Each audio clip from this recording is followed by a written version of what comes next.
Iya, shalom sama Tuhan. Sekali lagi shalom. Puji nama Tuhan, di hari ini kita boleh berkumpul kembali di tempat ini dengan satu tujuan, mempermuliakan nama Tuhan. Sebelum kita mulai, mari umat Tuhan yang berada di bangku di belakang, boleh ambil posisi di depan. Saya berikan waktu sejenak, boleh maju menempati kursi-kursi yang masih kosong di depan. Tuhan memberkati kita semua dan mari kita mau satukan hati kita menyerahkan ibadah pada hari ini ke dalam tangan kasih Tuhan. Kita berdoa. Terima kasih Tuhan Yesus. Kami sungguh bersyukur untuk kebaikan Tuhan dalam hidup kami. Saat ini Tuhan, kami siap memuji Tuhan, menyembah-Mu, bermazmur bagi nama-Mu ya Tuhan. Rangkaian ibadah pada hari ini, pada saat ini Tuhan, dari awal sampai akhirnya terjadi dalam kekuatan nama Tuhan Yesus Kristus. Kami siap ya Tuhan mengagungkan Engkau lebih dan lebih lagi. Ini setiap kami ya Tuhan, dan berkati juga umat Tuhan yang dalam perjalanannya. Haleluya, amin. Puji Tuhan, kita mau masuk dalam hadirat Tuhan, membawa korban pujian kita. Karena hanya Dia yang layak terima pujian, hanya Dia yang layak terima pengagungan. Oh, terima kasih Tuhan. Ini setiap kami ya Tuhan, kami mau masuk dalam hadirat. Masuk hadirat-Mu Tuhan.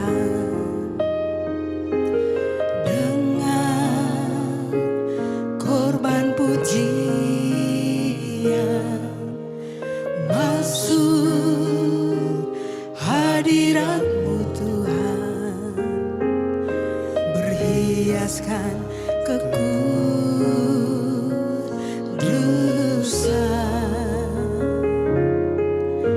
di hadapan hadirat-Mu Tuhan. Amin. Ku rasakan kedamaian di hadapan hadirat-Mu Tuhan.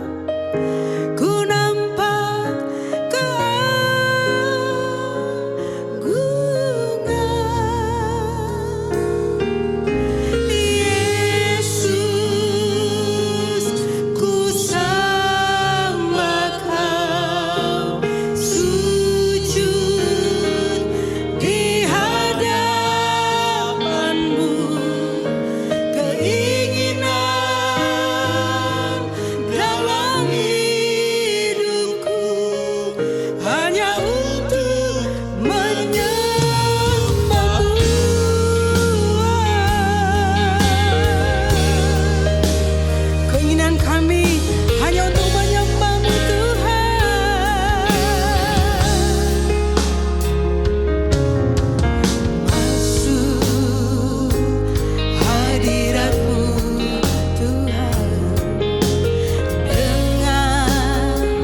lihat setiap kami Tuhan.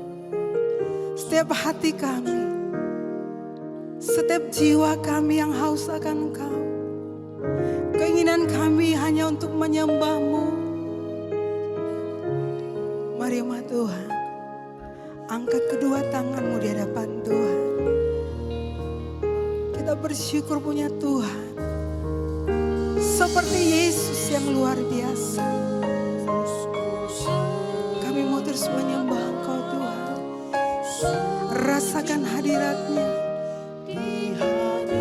Ini keinginan kami. Yes.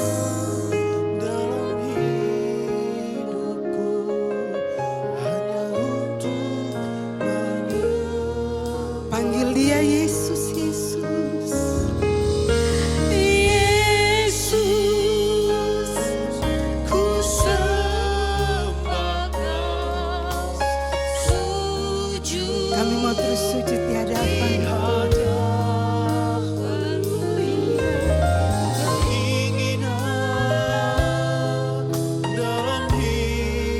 hanya untuk menyembah-Mu Yesus.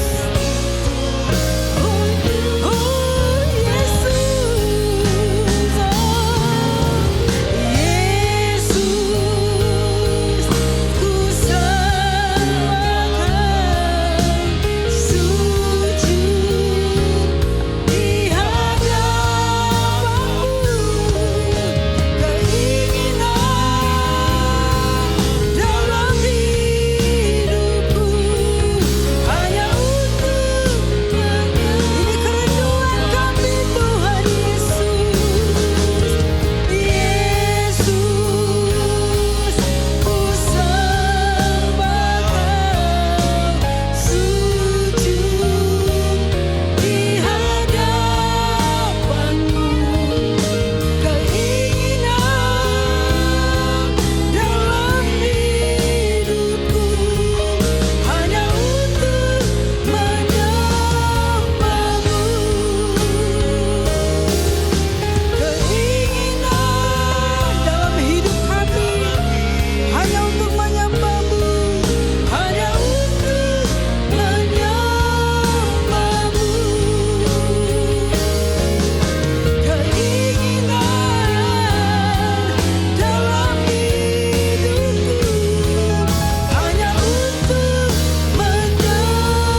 terus berserah hanya kepada Dia. Memandang kekudusan-Mu Tuhan, membuat kami mengalami kemenangan. Terima kasih Tuhan. Engkau menilik setiap kami yang hadir pada saat ini. Kami percaya, kami pulang membawa kemenangan bersama-Mu Tuhan. Karena Engkau Yesus yang setia bagi kami. Terima kasih Tuhan.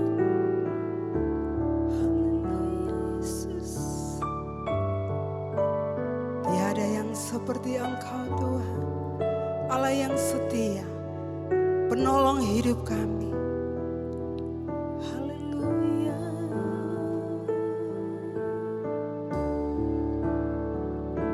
Terus katakan, Yesus Engkau setia di dalam hidupku. Engkau bersamaku di segala musimku. Yesus Engkau setia di sepanjang hidupku. Ku kan menyembah-Mu untuk selamanya. Yesus Engkau setia di dalam hidup kami. Kesetiaan-Mu tak pernah pudar Tuhan. Amin, amin. Yesus Engkau setia di sepanjang hidupku.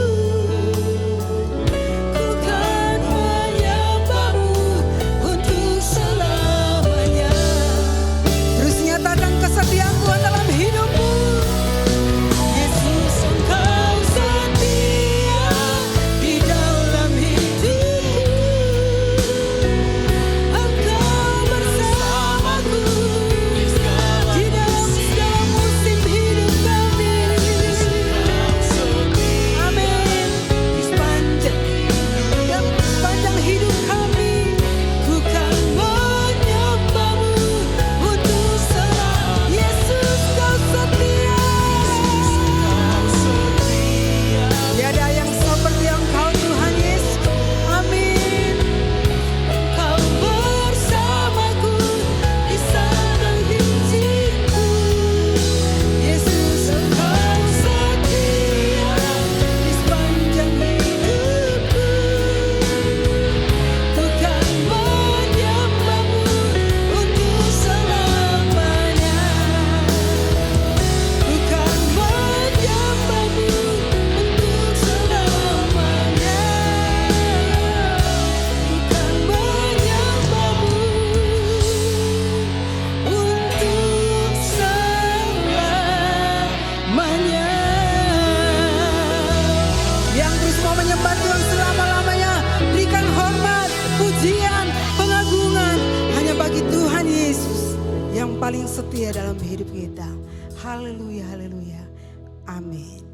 Masih tetap berdiri umat Tuhan, silakan berikan senyuman yang terbaik. Katakan Tuhan Yesus baik dalam hidup kita.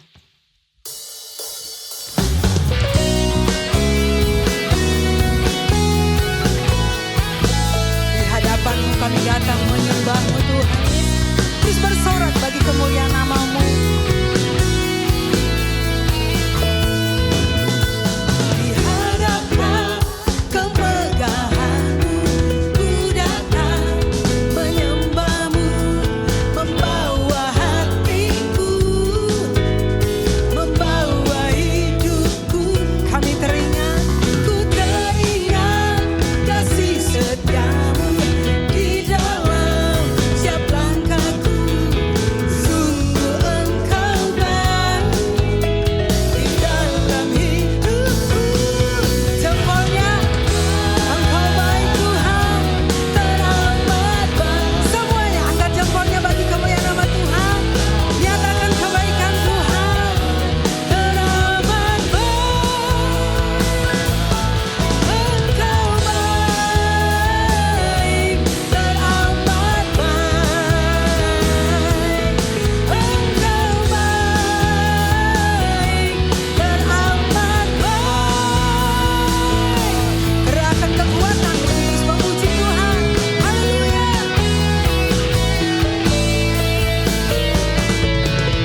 selama-lamanya. Amin. Kasih Tuhan tak terbanding, tidak dapat dibandingkan oleh apapun, amin.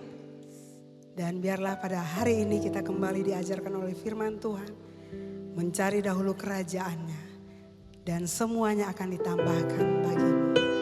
Apapun pergumulan kita hari-hari ini, yakin dan tambahkan dalam hati kita, Yesus alasan kita hidup.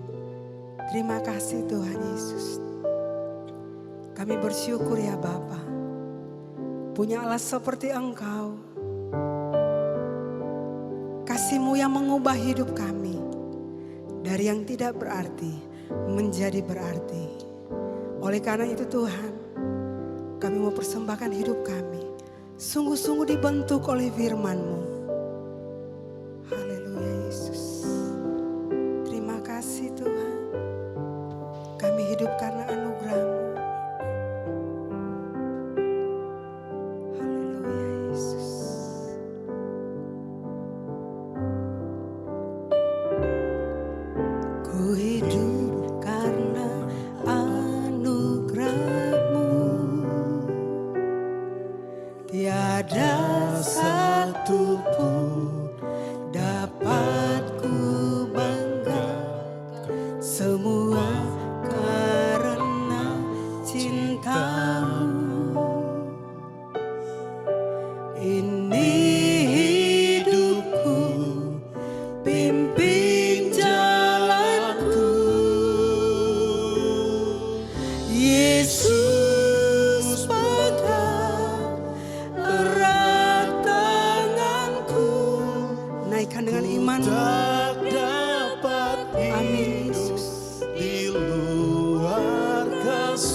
Shalom jemaat yang dikasih Tuhan, senang sekali saya Pendeta Rubin Adi Abraham bisa menjumpai Anda dalam ibadah online ini. Hari ini saya akan menyampaikan firman dengan judul Perlengkapan Senjata Allah. Mari kita baca Efesus 6 ayat 10-17 yang berbunyi demikian. Akhirnya hendaklah kamu kuat di dalam Tuhan, di dalam kekuatan kuasa-Nya. Kenakanlah seluruh perlengkapan senjata Allah supaya kamu dapat bertahan melawan tipu muslihat iblis. Karena perjuangan kita bukanlah melawan darah dan daging, tetapi melawan pemerintah-pemerintah, melawan penguasa-penguasa, melawan penghulu-penghulu dunia yang gelap ini, melawan roh-roh jahat di udara. Sebab itu, ambillah seluruh perlengkapan senjata Allah supaya kamu dapat mengadakan perlawanan pada hari yang jahat itu dan tetap berdiri sesudah kamu menyelesaikan segala sesuatu. Jadi berdirilah tegap, berikat pinggangkan kebenaran, dan berbaju sirahkan keadilan. Kakimu berkasutkan kerelaan untuk memberitakan Injil damai sejahtera. Dalam segala keadaan pergunakanlah perisai iman, sebab dengan perisai itu kamu akan dapat memadamkan semua panah api dari si jahat.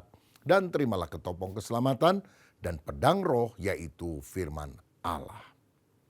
Saudara sekalian, Tuhan ingin agar kita menjadi orang Kristen yang kuat secara rohani, tidak lembek, tidak mudah kalah dan menyerah.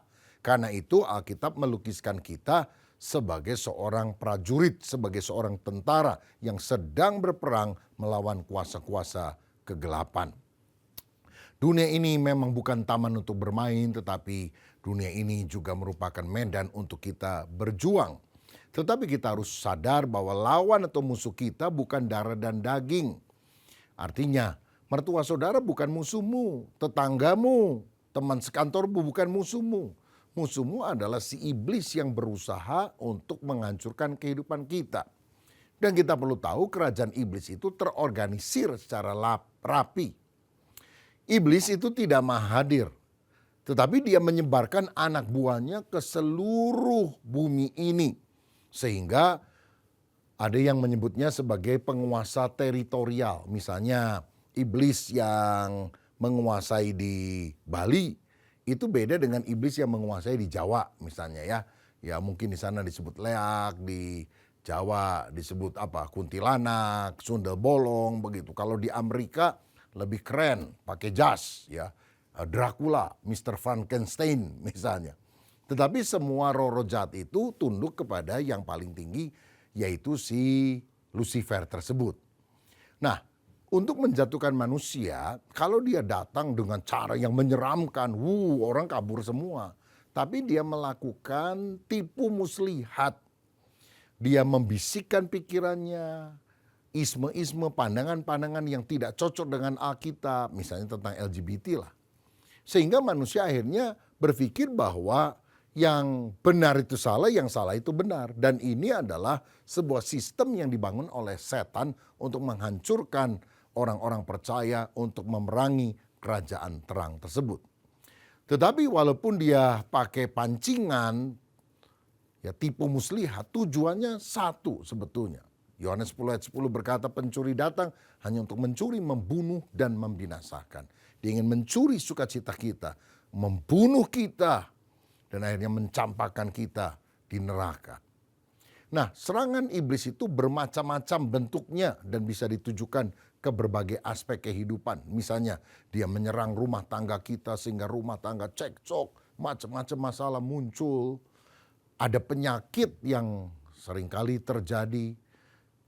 Serangan setan bisa membuat orang sakit, tapi kita tidak boleh berpikir setiap kali sakit pasti ada serangan setan. Misalnya kalau lingkungan di sekitar kita polusinya banyak, maka nggak usah setan, maka kita juga akan terkena dengan sakit paru-paru atau pernafasan bermasalah, batuk-batuk begitu. Nah, setan juga berusaha menyerang dengan cara menghalangi berkat-berkat Allah yang seharusnya kita terima atau membuat kita mudah marah, emosional. Dan ada juga orang yang selalu merasa berdosa, selalu merasa tidak diampuni padahal dia sudah percaya Yesus, sudah dibaptis. Nah saudara, inilah siasat iblis untuk menyerang kita. Dan saya percaya kalau kita bisa memenangkan peperangan dalam alam roh, maka kita bisa memenangkan peperangan dalam alam nyata. Karena ketika orang Israel berperang melawan orang Amalek, maka Yosua berperang dengan prajurit yang lain di bawah. Tetapi penentu kemenangan adalah Musa di atas bukit yang mengangkat tangannya. Sementara dia mengangkat tangannya berdoa, orang Israel menang. Kalau dia lemah, maka orang Israel kalah. Makanya ditopang oleh Harun dan Hur sehingga akhirnya mereka bisa keluar sebagai pemenang. Nah, kita juga di dalam peperangan rohani harus menggunakan senjata-senjata rohania. Dalam 2 Korintus 10 ayat 3-5 dikatakan, memang kami masih hidup di dunia, tetapi kami tidak berjuang secara duniawi. Karena senjata kami dalam perjuangan bukanlah senjata duniawi, melainkan senjata yang diperlengkapi dengan kuasa Allah yang sanggup untuk meruntuhkan benteng-benteng. Kami mematahkan setiap siasat orang dan merubuhkan setiap kubu yang dibangun oleh keangkuhan manusia untuk menentang pengenalan akan Allah. Kami menawan segala pikiran dan menaklukkannya kepada Kristus. Senjata rohani kita itu bukan bom, bukan senapan. Karena musuh kita kan musuh tidak kelihatan. Kalau misalnya Rusia perang lawan Ukraina, musuhnya masih kelihatan, saudara. Loh, perang lawan kuasa gelap, mana musuhnya nggak kelihatan. Makanya senjata yang kita gunakan adalah senjata rohania. Apa saja senjata rohani? Dalam pembacaan Alkitab tadi kita melihat ada beberapa perlengkapan senjata yang kita harus miliki dan gunakan. Yang pertama adalah ikat pinggang kebenaran. Sekali lagi, ikat pinggang kebenaran. Orang pada zaman dulu itu pakaiannya adalah jubah yang longgar sampai ke lutut. Dan supaya tidak mengganggu pergerakannya kalau dia jalan, apalagi lari mengejar musuh, maka dia harus mengikat pinggangnya dengan tali atau semacam sabuk. Dan ikat pinggang itu disebut dengan istilah kebenaran. Nah, saudara-saudara, kita juga harus menyadari kenapa disebut ikat pinggang kebenaran. Gerak langkah kita untuk maju itu seringkali terganggu oleh kemunafikan, kepura-puraan, karena kita tidak hidup di dalam kebenaran. Kita mengucapkan kata-kata klise secara rohani, puji Tuhan, haleluya, Tuhan dahsyat. Tetapi seringkali kita tidak hidup di dalam kebenaran, sehingga kita kalah karena ada serangan kuasa gelap yang menyebabkan kita menjadi tertuduh, menjadi lemah, dan kalah. Saya ingat satu kali ada seorang penginjil cerita, dia di Jawa Tengah, pelayanan penginjilan kepada para wanita tunasusila. Dan setelah sekian waktu mereka mulai bisa menyadarkan bahwa apa yang mereka lakukan tidak baik. Mereka juga kasih kursus keriting rambut misalnya, kursus menjahit dan sebagainya.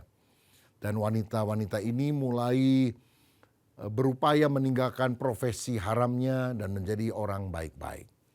Lalu Injil diberitakan mereka diajak ke gereja. Aduh, pertama nggak ada yang mau, merasa diri najis, tidak layak. Tapi akhirnya setelah dibujuk, mereka siap. Hari Minggu, satu mobil membawa mereka ke gereja. Dan pada waktu mereka mulai turun, langkah tertunduk, karena mereka sangat merasa tidak layak lah akan dirinya. Tiba-tiba waktu mereka mau masuk ke pintu gereja, kan sudah ada beberapa usher, penyambut tamu tuh yang di depan. Tiba-tiba salah satu wanita tunasusila itu menjerit, saudara. Kenapa? Karena ternyata salah satu pengurus gereja yang menyambut para jemaat yang datang adalah langganannya, saudara. Waduh, rusak seluruh pelayanan yang ada dilakukan selama ini kepada kompleks tersebut. Nah, makanya kita ini kalau mau menjadi orang Kristen sejati, menjadi saksi, ya harus hidup dalam kebenaran supaya kesaksian kita juga tidak rusak karena hal-hal yang seperti tadi. Dan saya percaya bahwa yang bisa menyucikan kita hanya darah Yesus Kristus. Kalau kita berkata, Tuhan, aku orang berdosa, ampuni aku, sucikan dengan darah-Mu. Maka Tuhan menyucikan segala dosa kita dan kita menjadi orang benar. Saya teringat Martin Luther, seorang reformator gereja, satu kali mimpi. Dalam mimpinya itu setan datang membawa daftar dosanya dari kecil sampai sekarang. Dan waktu dia baca daftar dosanya itu benar. Waduh, iya saya ingat ya, waduh saya melakukan ini. Waduh, dia jadi tertekan, saudara. Tapi tiba-tiba dia ingat. Dia bilang, darah Yesus telah menyucikan aku dari segala dosa yang pernah aku perbuat. Dia ambil darah Yesus, dia siramkan kepada daftar dosa itu. Setan dan daftar dosanya hilang dari mimpinya. Keesokan harinya waktu dia bangun, dia sadar bahwa tembok kamarnya itu ada tinta berwarna merah. Rupanya yang dia ambil malam itu bukan dari Yesus tapi tinta merah. Konon kabarnya dia tidak segera membersihkan warna merah itu. Hanya untuk mengingatkan bahwa darah Yesus telah menebus dan memberikan kemenangan. Biar Tuhan membenarkan kita dengan darahnya. Yang kedua, baju zirah keadilan. Baju zirah itu adalah rompi logam untuk melindungi dada dan jantung hati kita. Nah, kita berkata, Amsal 4 ayat 23, jagalah hatimu dengan segala kewaspadaan, karena dari situlah terpancar kehidupan. Setan itu suka menyerang bagian hati kita, makanya harus dijaga dengan baju zirah.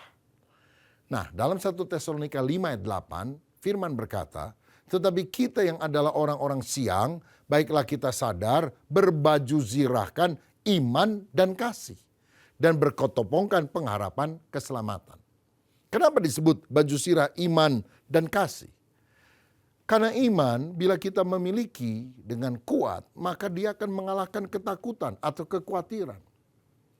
Saudara-saudara, makanya ketika kekhawatiran mengetuk pintu hatimu, suruh iman maju untuk membuka pintu itu. Dan ketika melihat iman ada di dalam hati kita, kabur tuh ketakutan, kekhawatiran. Di dalam segala tantangan, kesulitan apapun, percayalah, berimanlah kepada Bapa Sorgawi. Dia tetap duduk di atas tahta, dia memegang pemerintahan atas hidup saudara, dan dia akan memberikan kemenangan kepada kita. Apapun masalahmu hari ini, percaya, tidak dia mustahil bagi Allah, tidak dia mustahil bagi orang percaya. 1 Petrus 5 ayat 7 berkata, serahkanlah segala kekhawatiranmu kepadanya, sebab ia yang memelihara kamu. Saudara sekalian, Tuhan janji memeliharakan kita. Karena itu jangan gelisah, percayalah kepada Allah bahwa Tuhan akan buka jalan. Dalam Roma 8 ayat 32 firman berkata, ia Allah yang tidak menyayangkan anaknya sendiri, Yesus, tetapi yang menyerahkannya bagi kita semua, bagaimanakah mungkin ia tidak mengaruniakan segala sesuatu kepada kita bersama-sama dengan dia? Artinya, Yesus saja rela dikorbankan buat menyelamatkan kita. Masa soal sambal terasi, kebutuhan hidup sehari-hari, Tuhan tidak siapkan untuk kita, saudara. Karena itu jaga hati kita, jangan khawatir. Yang kedua dikatakan baju zirah itu juga bicara soal kasih. Kenapa? Setan seringkali menyerang hati kita dengan menabur benih kebencian. Sehingga kita pahit hati, sakit hati. Tetapi kalau kita selalu menjaga hati kita, maka kita akan berespon positif seperti Yesus. Yang walaupun orang berteriak, salibkan dia. Dia bilang, Bapa ampunilah mereka karena mereka tidak tahu apa yang mereka perbuat. Membalas yang jahat dengan yang baik, itu adalah sesuatu yang bisa membuat kebencian sirna dari hati kita dan kasih itu yang menang dalam hidup kita. Saya pernah ke Berlin dan melihat ada tembok yang pernah memisahkan Jerman Barat dan Jerman Timur. Menurut kisahnya, pada waktu mereka masih belum bersatu, orang-orang Jerman Timur, blok komunis itu suka lemparin sampah ke Jerman Barat. Orang Barat jengkel mau balas lempar sampah. Tapi seorang bilang, jangan balas lempar sampah. Karena yang dari timur itu melempar apa yang mereka punya, sampah. Kita kan punya yang lebih bagus, punya makanan, punya pakaian. Jadi tiap kali mereka lempar hal yang buruk, dibalas dengan lempar yang baik. Lama-lama Jermannya bersatu, saudara. Orang juga lama-lama malu hati, mereka lakukan yang jahat dibalas dengan yang baik. Tuhan mau kita hidup di dalam kasih yang mengatasi kebencian. Itu baju zirah yang harus selalu kita miliki. Iman dan kasih. Haleluya. Yang ketiga, perlengkapan senjata yang kita harus miliki adalah kasut atau sepatu. Kerelaan memberitakan Injil damai sejahtera. Kasut adalah sandal kulit yang diikat dengan tali ke kaki sampai setengah betis. Dan ini membuat kita bisa bergerak lebih cepat untuk menempuh jarak yang lebih jauh. Karena pada waktu itu kan bukan jalan aspal, tapi jalan yang berbatu-batu atau bahkan padang pasir, saudara. Nah, saudara tahu aturan perang zaman dulu, tentara kalau lagi tidur tidak boleh melepaskan sepatunya. Sebab kalau tiba-tiba diserbu oleh musuh, maka mereka tidak bingung-bingung cari sepatu dulu. Mereka sudah siap untuk menghadapi musuh tersebut. Kapan saja ready. Nah, kita juga harus menggunakan kasut kerelaan memberitakan Injil damai sejahtera. 2 Timotius 4 ayat 2 berkata, beritakanlah firman, siap sedialah, baik atau tidak baik waktunya. Nyatakanlah apa yang salah, tegurlah dan nasihatilah dengan segala kesabaran dan pengajaran. Nah, Tuhan mau agar kita selalu siap dan rela untuk memberitakan Injil. Karena orang Kristen yang menang adalah orang Kristen yang punya kesaksian. Karena kesaksian itu akan menguatkan iman orang lain tapi juga memperkokoh iman kita sendiri. Karena kita memperkatakan tentang Yesus dan kebaikannya dalam kehidupan kita. Wahyu 12 ayat 11, dan mereka mengalahkan dia, setan, oleh darah anak domba dan oleh perkataan kesaksian mereka, karena mereka tidak mengasihi nyawa mereka sampai ke dalam maut. Nah, saudara, mari kita kalahkan siasat iblis yang suka menebarkan hoax, kabar bohong, ketakutan, kekhawatiran dengan menyaksikan Injil, menyaksikan kebaikan Tuhan, menyaksikan pertolongan Tuhan dalam hidup kita.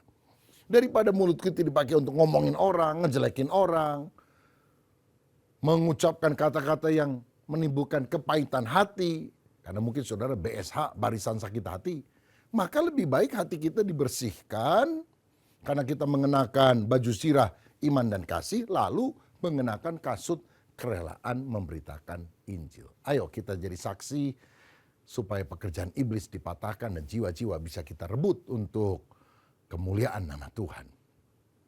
Yang keempat adalah perisai iman. Perisai adalah tameng.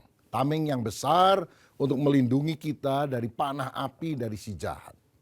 Iblis seringkali menyerang kita dengan panah apinya lewat gosip, lewat godaan. Alkitab bilang lawan dia dengan iman yang teguh. 1 Petrus 5 ayat 8 berkata, sadarlah dan berjaga-jagalah, lawanmu si iblis berjalan keliling sama seperti singa yang mengaum-ngaum dan mencari orang yang dapat ditelannya. Nah, saudara-saudara, karena itu lawan dengan tameng yang membuat si iblis itu lari daripada kita. Makanya saudara sekalian, kita jangan membiarkan hati kita tidak dilindungi oleh iman yang adalah perisai. Kalau hati kita nggak ada imannya, wah setan menyerang kita. Tetapi apapun masalah yang datang, tutup pintu hati kita dengan perisai iman dan kita akan mengalahkan kuasa si jahat. Yang kelima, ketopong keselamatan. Ketopong adalah topi atau helm untuk melindungi kepala. Dan kita tahu itu bicara bahwa kita harus melindungi pikiran kita. Karena medan peperangan yang paling berat itu adalah dalam pikiran. Dosa direnungkan dalam pikiran dan akhirnya menjadi kenyataan. Kemenangan dalam pikiran akan menentukan kemenangan di dalam bidang-bidang yang lain. Nah, 1 Tesalonika 5 ayat 8 berkata, kita harus berketopongkan pengharapan keselamatan. Pengharapan keselamatan. Apa itu pengharapan? Pengharapan adalah satu sikap yang dengan tenang menantikan satu hal yang baik yang akan terjadi berdasarkan janji-janji Allah di dalam Alkitab. Artinya kita bilang, walaupun saya belum lihat, saya optimis, saya yakin, saya pegang janji Tuhan. Ini pasti akan terjadi.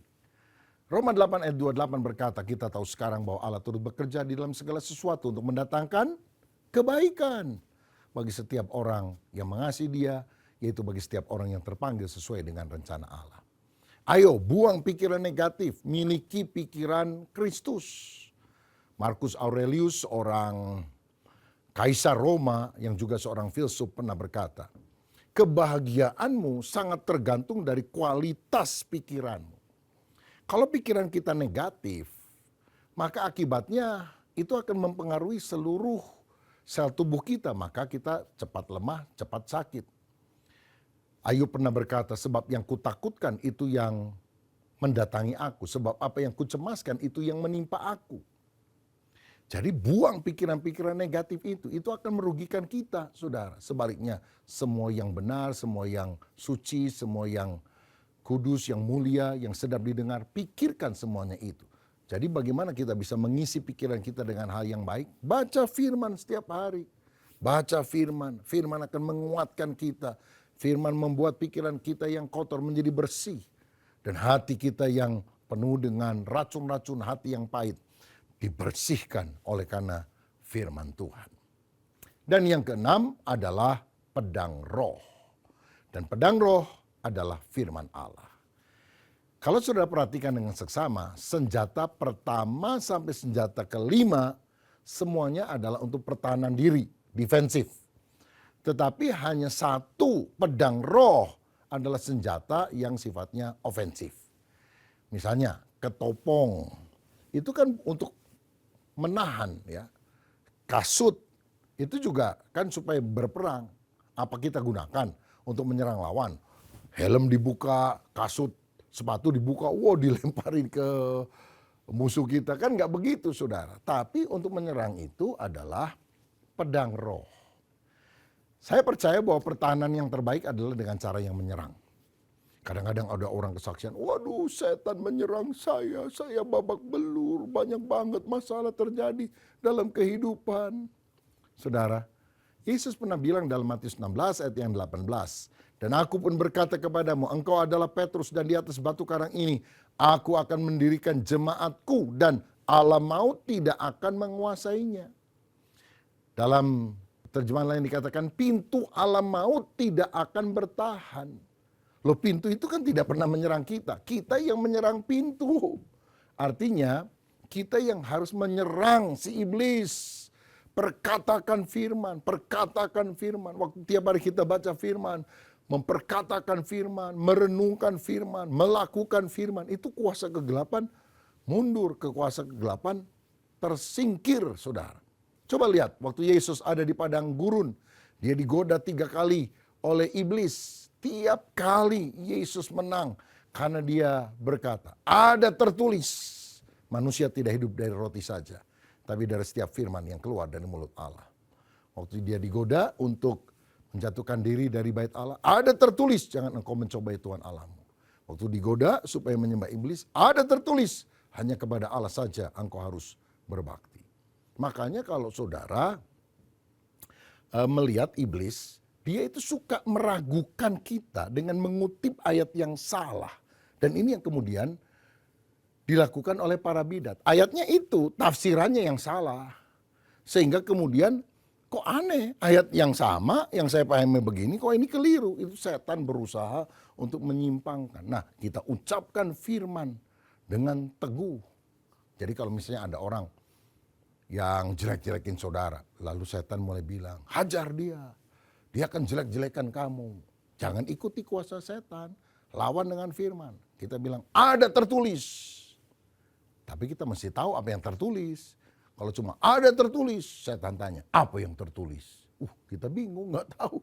Wah digetok sama setan saudara sekalian. Ya, ada tertulis. Apa yang tertulis? Kasihlah musuhmu. Berdoalah untuk orang yang menganiaya kamu. Setannya kabur saudara. Jadi ini 6 selengkap senjata Allah yang menutupi bagian kepala sampai kaki kita, bagian dada kita, seluruhnya diprotek, dilindungi oleh selengkap senjata yang berasal dari Allah. Pertanyaan saya, ada satu bagian yang tidak terlindungi. Ya kan kita sudah mengenakan ya ikat pinggang kebenaran, kasut kerelaan memberitakan Injil, pedang roh, perisai iman, baju zirah, keadilan, ketopong keselamatan. Udah lengkap lah semuanya. Yang belum tertutup apa saudara? Punggung. Karena punggung itu tidak dilindungi oleh apapun. Sebab musuh di depan kan kita melawan dia. Nah karena satu-satunya yang tidak terlindungi adalah punggung. Yang pertama jangan berbalik. Kalau saudara berbalik, backslider, murtad, lari dari peperangan, berbalik dari kebenaran, ditusuk oleh iblis, dipanah oleh iblis. Makanya tantangan seberat apapun, maju terus bersama Yesus. Jangan mundur, jangan berbalik. Dan konsekuensi yang kedua, selain jangan berbalik, tentara harus saling melindungi satu dengan yang lain. Jangan menikam teman saudara dari belakang. Punggungnya nggak ketutup, aku tikam dari belakang. Wah, itu paling kurang ajar itu saudara. Ya, kita sebagai saudara seiman harus saling melindungi. Kelemahan mereka kita tutupi dengan kekuatan kita. Jangan kalau sudah berdarah, sekalian dibunuh, begitu saudara. Dan kalau kita saling melindungi, kita akan menang. Tentara Roma itu dulu sangat sulit dikalahkan. Karena kalau mereka jalan menyerang musuh, itu tamengnya ya gede-gede dirapatkan dengan semua orang. Sehingga lawan semua terpental, terjatuh dan mereka kemudian bunuh. Makanya kita harus saling melindungi satu dengan yang lain. Siapa di antara kita yang hari ini mau berkata, aku mau berdiri kuat di dalam Tuhan. Aku mau hidup benar, menjaga pikiran dengan firman, menjaga hati dengan iman yang teguh. Aku suka memberitakan Injil Kristus. Dan aku juga selalu ingin memperkatakan firman. Aku juga mau saling mengasihi dengan saudara seiman, tidak menikam. Aku juga tidak mau berbalik, mundur daripada Tuhan. Karena si iblis akan menyerang. Tapi aku mau menang bersama dengan Kristus. Kalau saudara ingin menjadi orang Kristen yang kuat, kokoh, berkemenangan, mari taruh tangan di dada, kita berdoa. Bapa, terima kasih untuk kebenaran firman-Mu. Dan biarlah sungguh-sungguh Engkau memelihara hati dan pikiran kami menjadi prajurit-prajurit Kristus yang perkasa mengalahkan setiap tantangan. Kalau ada serangan setan yang menyebabkan masalah dalam keluarga, dalam kesehatan kami, dalam keuangan kami, dalam nama Yesus, kami tolak, kami patahkan dalam nama Yesus. Dan kami yakin Tuhan memberi kemenangan bagi kami orang percaya. Berkat atas kami, dalam nama Yesus, haleluya. Amin. Tuhan Yesus memberkati.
Shalom saudaraku, dalam kehidupan yang penuh dengan tantangan ini kita harus beriman kepada Tuhan.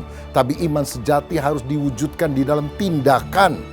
Seperti ketika Musa dan orang Israel dikejar oleh bangsa Mesir dan di depan mereka ada Laut Merah. Musa mengangkat tongkat dengan iman dan laut terbelah menjadi dua. Lalu mereka menyeberang laut yang telah menjadi kering tersebut. Mereka selamat, tetapi ketika orang Mesir mengejar mereka justru tenggelam.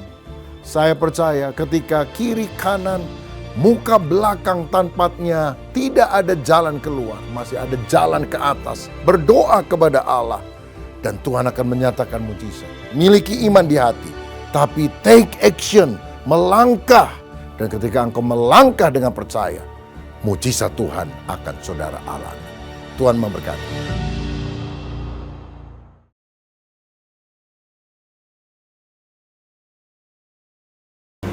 Saya percaya kita semua dilawat melalui pujian dan penyembahan serta firman Tuhan yang sungguh memberkati pada hari ini. Sebelum kita mengakhiri ibadah ini, mari kita berdoa. Bapa yang di surga, kami sangat mengucap syukur Tuhan atas kebaikan Tuhan, atas kemurahan Tuhan dalam hidup kami, yang masih memberikan kami kesempatan untuk mendengarkan firman Tuhan. Tuhan, terima kasih atas firman Tuhan yang sungguh sangat memberkati hari ini, yang memberikan kami kekuatan Tuhan. Kau juga Tuhan memberkati hamba-Mu yang menyampaikan firman ini Tuhan. Biarlah Engkau menambahkan berkat dalam hidupnya sehingga ia semakin dipakai lagi di ladang-Mu. Bapa yang di surga, kami juga berdoa Tuhan untuk pelayan yang mengambil bagian pada hari ini. Biarlah Engkau memberkati mereka pribadi lepas pribadi. Bapa yang di surga, kami juga berdoa untuk gembala sidang di tempat ini, tim gembala Tuhan, pengurus Tuhan, Engkau memberkati mereka. Biarlah visi misi mereka hanya tertuju pada Engkau. Begitu pula Tuhan dengan bangsa dan negara kami ini, kami serahkan ke dalam tangan Tuhan. Karena kami akan dan percaya mukjizat Tuhan tidak pernah berakhir dan belum berakhir.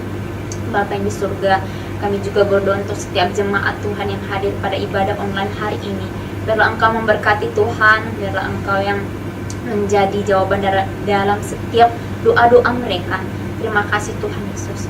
Hingga pada saat ini Tuhan, kami rindu untuk menerima berkat-Mu. Saudara, angkat tanganmu, angkat hatimu dan terimalah berkat Tuhan. Biar berkat daripada Allah Bapa, kasih daripada Tuhan Yesus Kristus, persekutuan dan penghiburan dari Roh yang Kudus, biar itu tinggal di dalam hidup saudara dan saya. Sehingga kita boleh tetap hidup dengan kuat, tetap beriman, dan tetap setia kepada Tuhan. Biar berkat ini turun atas kita semua. Mulai dari saat ini, bahkan sampai selama-lamanya. Yang percaya bersama-sama kita katakan, amin. Tuhan memberkati. Salam sehati.